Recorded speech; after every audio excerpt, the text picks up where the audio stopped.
उत्तराखंड का जरा जिक्र कर ले। उत्तराखंड में यूनिफॉर्म सिविल कोड को लागू करने की चर्चाएं काफी समय से हो रही हैं। जल्दी उत्तराखंड में यूनिफॉर्म सिविल कोड लागू हो सकता है। उत्तराखंड विधानसभा ने फरवरी महीने में समान नागरिक संहिता बिल को पास किया, जिसके बाद राज्य ने समिति का गठन किया और इस बारे में जानकारी देते हुए समिति के अध्यक्ष शत्रुघ्न सिंह ने कहा कि यूनिफॉर्म सिविल कोड को जन केंद्रित बनाने का प्रयास किया जा रहा है। जल्दी समिति के द्वारा इस पर मुहर लगाकर मुख्यमंत्री को सौंपा भी जाएगा और जल्द से जल्द इसे लागू करने की आगे तैयारी की जाएगी। यूनिफॉर्म सिविल कोड के लाभ लेने के लिए न सरकारी कार्यालयों के चक्कर लगाने पड़ेंगे, न ही फॉर्म भरने होंगे। इसके नियम और क्रियान्वयन को अंतिम रूप देने वाली विशेष समिति के अनुसार यूनिफॉर्म सिविल कोड पोर्टल को आधार, पैन कार्ड, सिक्योरिटीज और एक्सचेंज बोर्ड ऑफ इंडिया समेत सभी प्रमुख सेवाओं से जोड़ा जाएगा, ताकि यूनिफॉर्म सिविल कोड से संबंधित किसी भी आवेदन के दस्तावेजों का सत्यापन अन्य विभागों के जरिए हो पाए।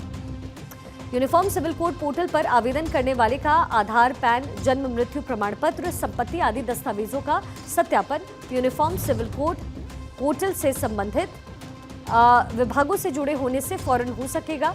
संबंधित दस्तावेज का नंबर डालते ही उनका जो सत्यापन है अपने आप होगा।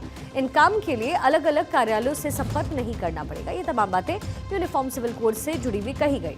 यूसीसी का पोर्टल 99% तैयार है, जिसकी सेवाएं राष्ट्रीय सूचना विज्ञान केंद्र के सिक्योर डेटा सेंटर के जरिए दी जाएगी। हाल में जिस तरीके से राज्य के डेटा सेंटर में साइबर हमला हुआ है, अब उस लिहाज से यूनिफॉर्म सिविल कोड को एनआईसी के भरोसे प्लेटफॉर्म के जरिए किया जाएगा। नियमावली और क्रियान्वयन समिति ने फरवरी के अंतिम सप्ताह से लेकर के अभी तक लगभग 140 बैठक करके नियमों को अंतिम रूप दिया है। नियमों को प्रिंट करके अगले 4 दिनों में मुख्यमंत्री को भेजा जाएगा और उसके बाद शासन उन्हें विधायी के पास भेजेगा। उसके तकनीकी पहलुओं को जांचने के बाद मुहर लगेगा, फिर कैबिनेट द्वारा इसे लागू कर दिया जाएगा। यूनिफॉर्म सिविल कोड लागू होने के बाद सबसे पहले मई 2025 तक तलाक, विवाह और लिव इन रिलेशन के पंजीकरण कराने के लिए जागरूकता अभियान होगा। साथ ही पोर्टल से निःशुल्क वसीयत कराने की सुविधा दी जाएगी, ताकि सभी धर्मों में उत्तराधिकार कानून का समान रूप से पालन हो सके और संपत्ति विवादों का हल निकले। आपको बता दें कि 2022 के विधानसभा चुनाव से पहले मुख्यमंत्री पुष्कर सिंह धामी ने प्रदेश में यूनिफॉर्म सिविल कोड लागू करने की बात कही। 2022 का चुनाव जीतने और दोबारा मुख्यमंत्री बनते ही सीएम पुष्कर सिंह धामी ने यूनिफॉर्म सिविल कोड का मसौदा तैयार करने के लिए कमेटी का गठन किया। गठित कमेटी ने कई महीने तक विचार विमर्श और चर्चा के बाद यूनिफॉर्म सिविल कोड उत्तराखंड का मसौदा तैयार किया, जिसे पहले कैबिनेट बैठक और बाद में उत्तराखंड विधानसभा से मंजूरी दी गई। इसके बाद ये बिल उत्तराखंड राज्यपाल के पास गया। उत्तराखंड के राज्यपाल की मुहर लगने के बाद बिल को राष्ट्रपति के पास भेजा गया।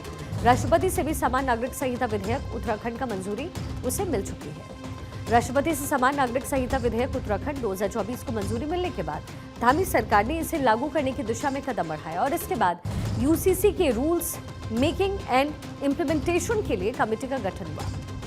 इस कमेटी ने भी अपना काम पूरा किया और अब उम्मीद की जा रही है कि मुख्यमंत्री पुष्कर सिंह धामी की घोषणा के मुताबिक आगामी 9 नवंबर को राज्य स्थापना दिवस के दिन राज्य सरकार समान नागरिक संहिता कानून उत्तराखंड 2024 को लागू कर देगी।